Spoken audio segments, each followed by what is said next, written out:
going to introduce you to a model which is going to help you understand communication with others and how you can use it to learn more about yourself and help others discover more about you too. So Johari's window is a model to explain communication in a team, and it helps us to understand ourselves and others, and for others to understand us more. So the name Johari is actually a combination of the two names of the psychologists that came up with the model originally. And essentially, the theory says that there are different parts to our own and others' consciousness based on the knowledge that we have of ourselves and the knowledge that others have of us. So imagine a window with 4 panes. In this picture, they're represented in different colours to help you distinguish between them. They are the open self, the blind self, the hidden self, and the unknown self. So let's start with the top left-hand box. That's called the open self. And the open self is an area that includes what you know about yourself and also what others know about you too. So this might include some obvious things about yourself, like your name and other basic information. It might also include some more personal thoughts and feelings that you've shared with others. There'll always be things about ourselves that we don't want to share with others, but in general, it's a good idea to help to grow this area, and it means that people can get close to us and support us when we need it, and also understand why we might be behaving in a certain way. It helps relationships develop and strengthen. So the next part of the window is called the hidden area, which includes things that may be deeply personal to us, but also might include our likes and dislikes, maybe our beliefs and values if we haven't disclosed them to others.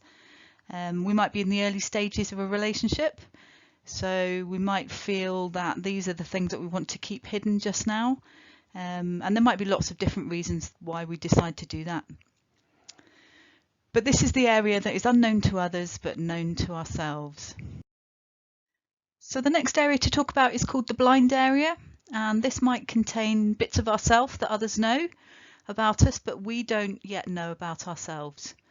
You might be able to think of an occasion when someone has told you something about yourself that you didn't know, and that was because it was in what we call your blind spot. So the blind spot might include things we don't know that we do well. We're not aware of them, but others can see them. A good example may be where a sports coach can spot that you've got an aptitude or a talent for a particular sport, but you didn't realise it about yourself.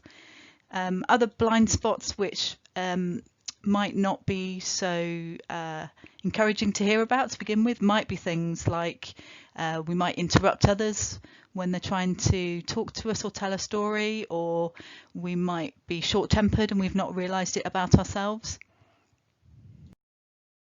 So the final pane of Johari's window is called the unknown area, and this includes things that I don't know about myself and neither do other people. So it's things yet to be discovered. So this really is the most exciting part of this model because it holds the promise of discovering new things about ourselves that nobody yet knows. So you don't know about them, and neither does anybody else. To discover these things, though, we need to be open to trying new things that we've maybe not tried before and having lots of different and new experiences. A little example that came to mind recently for me was my son was telling me that he'd taken his friend climbing to the climbing wall in Glasgow for the first time. And his friend had actually said to him, well, it's actually something I've really wanted to do for a long time, Cammy. But I've never had the opportunity to before. So Cameron took him along, and Chris very quickly realised that it was something that he could do. He was kind of the right build for it, and he seemed to take to it really easily, and he absolutely loved the experience. So if Cameron hadn't taken Chris along to try this new thing, Chris wouldn't have known that he enjoyed it and he was good at it. But also in terms of Cameron helping Chris out to explore parts of himself that he didn't know, it also helped kind of develop their relationship a little bit and something that they can share. So generally, it's a good idea to try and expand this open area. So that's the area that is information that we know about ourselves and also information that is known to others as well. So we can do this by self-disclosing, and that means basically sharing things about yourself with other people.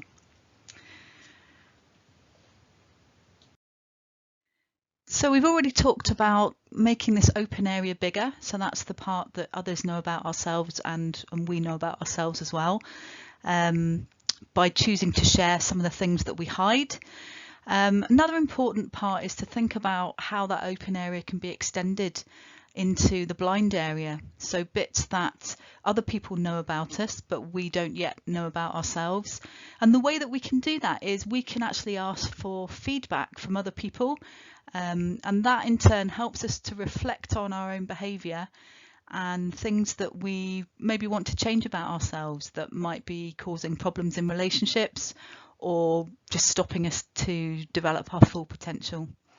When we do this, when we think about how our behaviour impacts on others and we receive feedback from other people as well, that really helps us develop our self-awareness and is really important in helping to develop and strengthen relationships. So let's start to put it together a little bit. So we've talked about sharing things that are hidden to us as we get to know people a little bit more. And we've talked a little bit about reflecting on our own behaviour and how it affects other people, and also receiving feedback from others. But also when we get down to the bottom right hand corner, the unknown section, how are we going to make that smaller? And it's really easy. It's really easy. All we need to do really is to be open to try new things and having new experiences. Once we do this, that area will become smaller over time, and we will develop a greater knowledge of ourselves overall and will allow others to see us in a different light as well. The other thing I wanted to mention about this model is that the relative sizes of the different categories or window panes will vary depending on the person that you are and who you're with. So for example, you might have a friend that you've known for a very long time. You've shared some different experiences together. You've seen each other be happy, sad, unsure. You've really shared kind of private thoughts and feelings, and you've developed a really strong relationship. So between the two of you, your open area may be quite large, so your hidden area in that instance might be quite small. So you feel comfortable being upfront with them. You might also be comfortable giving them feedback and telling them when they're out of line, maybe. But you've had lots of experiences together, so you know their strengths and their weaknesses. The flip side of that is you might be joining a new group. So I guess Leadership for Life might be a good example of that at the moment. Or perhaps when you started secondary school, you were coming into a group of people that you didn't know. So obviously you're not going to feel comfortable sharing private information about yourself in that situation to those people. And it may not be appropriate to do that. You might be in a kind of relationship with someone that is in a position of power, so maybe a teacher, something like that, and there might be things that you choose not to share with them because you don't feel it's appropriate. So with all the models that we talk about, they're not just some theoretical thing to kind of exist in the atmosphere. They're a real tool that you can use to help yourselves and other people in your team. So we're just going to spend a couple of minutes talking about how we can do that. So first of all, let's think about how you can help yourself with this model and the knowledge that you have of it now. So let's look at your actions. So what you could do, remember our aim is to make that open area, the information that we know about ourselves and that others know about us, as big as possible, therefore reducing the other three areas. So what you could do is to help that along, you could start to talk to others and begin to share information about yourself. We call that self-disclosure. And what are the results of doing that? Well, when you do that, that helps to build trust with others, and that in turn can lead to strong relationships, which are mutually beneficial for everybody. You could also be open to the idea that your behaviour has an impact on others, and that's about self-reflection. That's maybe you've had a conversation with somebody at school that's maybe not gone so well, you've come away, you've thought about it, and rather than blaming the other person initially, you might think, well, actually, what did I do to cause that outcome with that particular person today? So when you do that, that increases your self-awareness. And it also means that you can alter what you do to fit in with different situations and people. In other words, you have control of how you behave, which is a really strong attribute to have. The third thing you can do is you can accept that everyone has blind spots, and learning to ask for feedback from others and understanding what that process is can really help you to understand your blind spots and actually move that information more into your open area. So feedback is a process. It's something that most people aren't taught how to do. They're not taught how to give feedback or receive it. But during the course, we're going to touch on feedback. We're going to explain a little bit more about that process and how you can make it easy for yourself and others to give and receive feedback. So when you ask for feedback, again, your self-awareness is going to increase. You're going to learn more about yourself. And that's a positive thing because you're going to be put in a position where you're being given the power to improve yourself and your interactions with others. Finally, what you can do is you can search out new opportunities. So that box, that window pane, which was the unknown area, that is the place that you can search out new opportunities and experiences, both for yourself and for other people. Again, this is going to lead to increased awareness of your capabilities and will also provide a lot of excitement, adventure and self-fulfillment in your life because you'll be going off and trying new things that you've never tried before. And with that, you can enable others to do the same. So moving on to how you can help others, how understanding this model will allow you to help other people. So that could be people in your team on Mark Scott Leadership for Life Award. It could be people within your family, your friends, acquaintances, people that you come into contact with at school or in a club, something like that, or in a job that you've got. So how can you help other people, knowing what you know about the 4 sections of Johari's window? So let's look at your actions then, how you can help other people. So what you could do is you could talk to others and encourage them to share information about themselves. So obviously to do this, you're going to need to be approachable and supportive because people are going to need to feel that they can open up and talk to you. The results of this are you're going to basically build trust with other people, and that in turn can lead to strong relationships. Again, that's mutually beneficial. And in terms of working in groups, this can lead to very effective team working. The other way you can help others is be open to the idea that your behaviour has an impact on others. So there's that self-reflection element again. And this in turn, the results of that is going to increase your self-awareness, and you can alter what you do to fit in with different situations and people, and others develop trust in you. Again, win-win, you get to know more about yourself and you help others develop trust in you. The third thing you can do is you can learn how to give constructive feedback and support others in receiving it. As I mentioned earlier, this is a process that we're going to teach you during the course. It's something that a lot of people are really worried about and frightened of, and that's really because it's quite unknown to them. It's something they've not been taught to do before.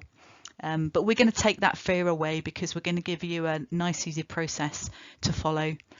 So when you do that, you again are going to increase your own self-awareness and ability to prove yourself in your interactions with others. And again, that's improved relationships all round. Finally, what you can do is you can search out new opportunities and experiences for others and support them to try new things. So a bit like the story I told you about my son Cameron taking his friend Chris to the climbing wall. Cameron introduced Chris to something that he always fancied trying. He didn't know whether he'd ever get to have a go at it. He didn't know anyone that could take him and show him what to do and support him.